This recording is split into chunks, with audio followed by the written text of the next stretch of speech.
Okay, good afternoon. Mm, We are done with our discussion on the basic operations of probability, which is a prerequisite for this topic, the normal probability distribution. Okay, just take note of this formula, and this is our objectives of this discussion: to recognize the probability distribution and apply it properly, recognize the standard normal probability distribution as well as its application, and compare those probabilities by converting into standard normal distribution. Okay, we are already done with the mean median mode. So the characteristic class of this normal distribution is bell shape siya. If you can see in this figure, so muna yung shape. Then it is symmetrical about its mean. So meaning class, and diri sa tunga mo na iyang mean, symmetric siya both sides, meaning pareho ang ilahang area.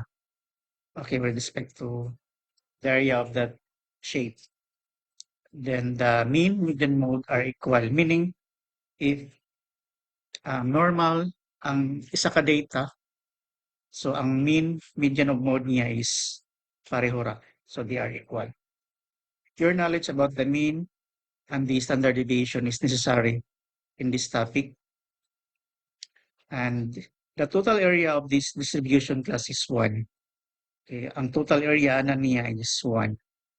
And if we are going to divide it into percentage, okay, this part kana diha kini nga part is that is 68% about the mean, meaning class the entire area in this region here is 68%.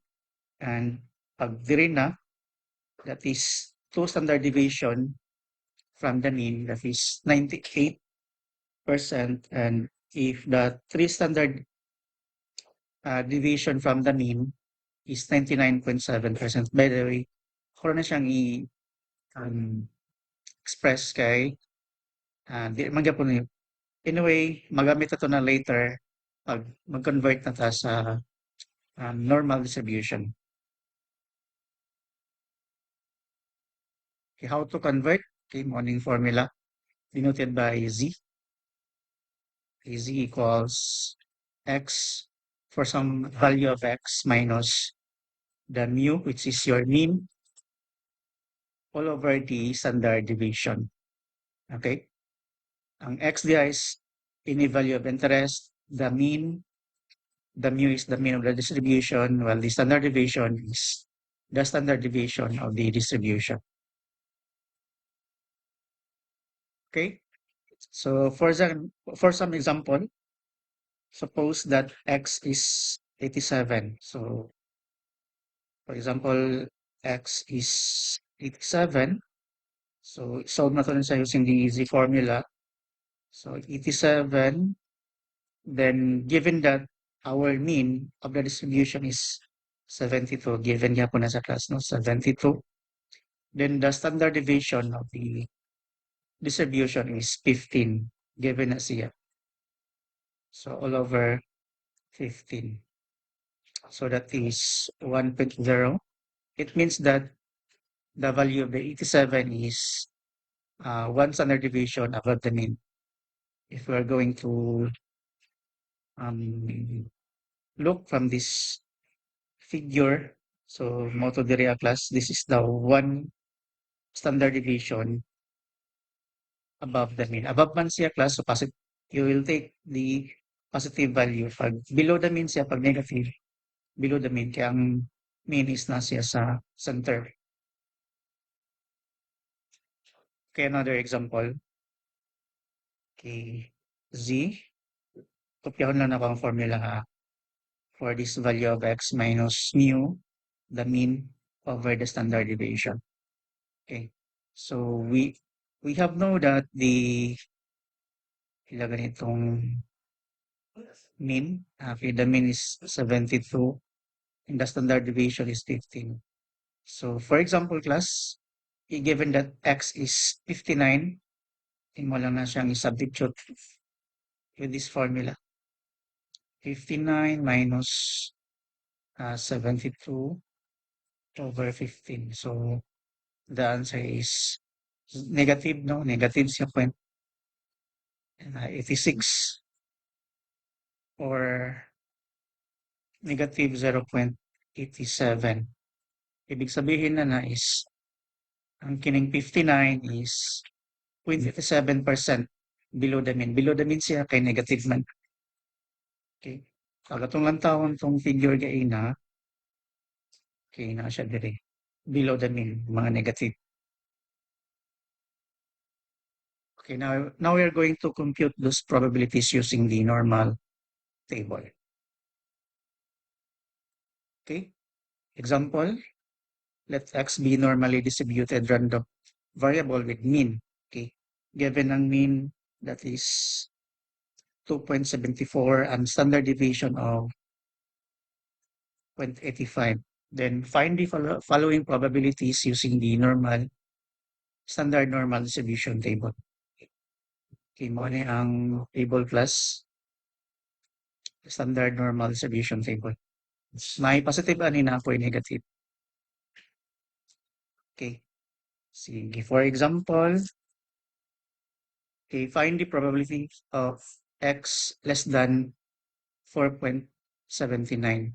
Okay, ang buhaton na to ani is from probability, compute na to ang z, gamit tong z formula, the z-score formula, which is x minus mu over the standard deviation.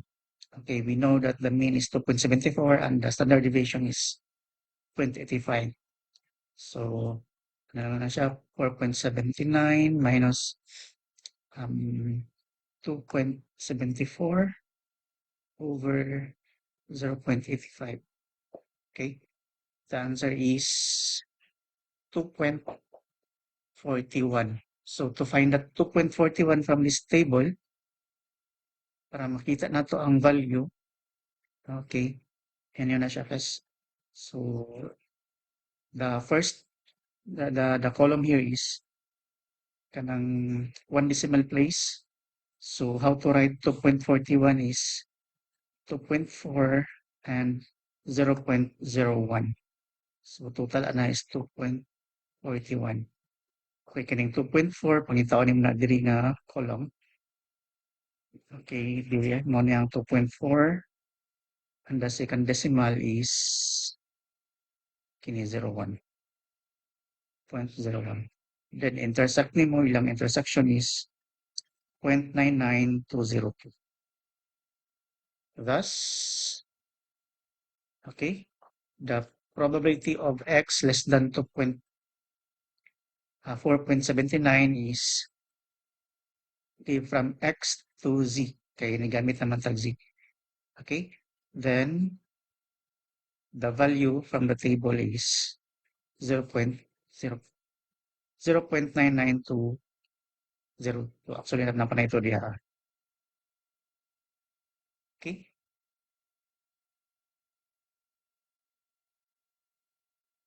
Okay. Another example. Find the probability of x greater than 2.25.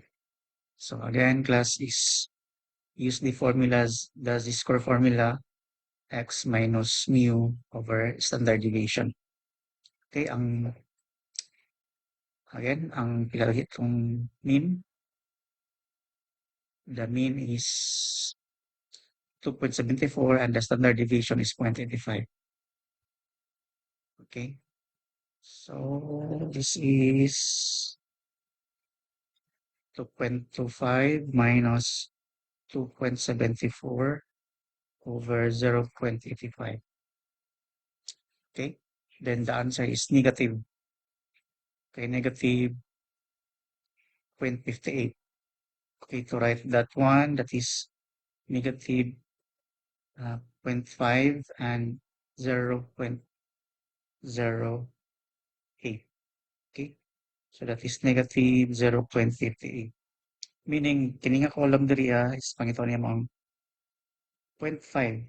Okay, the 0.5, negative 0.5, and the 0.08 is kini, the second decimal. Then, find the intersection. Okay, mo ni plus ilang intersection 0.28096. Okay, so to solve that, from x, ma-convert na dayon sa z. Katong z nga imong nakuha, mo na itong imong na-solve from the z-score. Then, okay, then, isulat na to itong, okay, since negative man siya, class, so mag-minus 1 ka. So, that is 1 minus kining 0.28. Actually, napay kuan diha. So, okay, ground off magud niya. Pero kini akong gamit na table is mo ginatong i-follow. Kay kining nasa module class is ground off siya 4 decimal lang. Whereas akong gigamit nga bago nga table is 5 decimal. So by convenience is kining itong i-follow kining table na 5 decimal. Okay? Then the answer is this one. Pareha ra gyapon na sila. Okay, another example. Okay, what if the x is in between the negative and the positive? So, like for this given, so duha naman ang value sa x, meaning kaduha ka mag-solve. Okay, suppose ang z1 mo na mo ang kanang x is 1 equals 2.57 and the z sub 2 is 4.13. Okay, solve naman na sila ang x na 3. Kini ang z2 katong gihapon. Okay. Okay, mo na nga formula. So, ang z sub 1 is negative 2.0, then the z sub 2 is 1.64. Okay, to locate that in the normal distribution table, unahon na to ning positive. Okay, ang kanang 1.64 is 1.6 and 0.04. Okay, total na plus is 1.64. Okay, meaning kanang 1.6 i-locate mo na diri ha. Si positive 1, 1.6. Kinara 1.6 and 0.04. Okay, then locate their intersection 0.94950.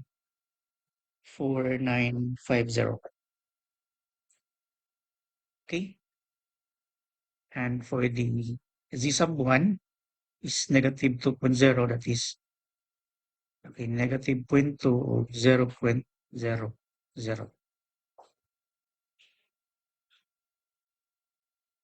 Okay, so ang negative 2, wait lang, nilag akong computer. Okay, narakas. Ang negative, negative 2.00, so mga na siya. Okay, positive, no, positive 0.42074. Okay, imong buhaton na is the positive minus negative. Katong positive kay na, i-minus nimo sa negative na value. Kini. So, this one minus ani, then you obtain this answer. Okay? So, that's all for the discussion, the normal probability distribution. Activities will follow after this video. Thank you.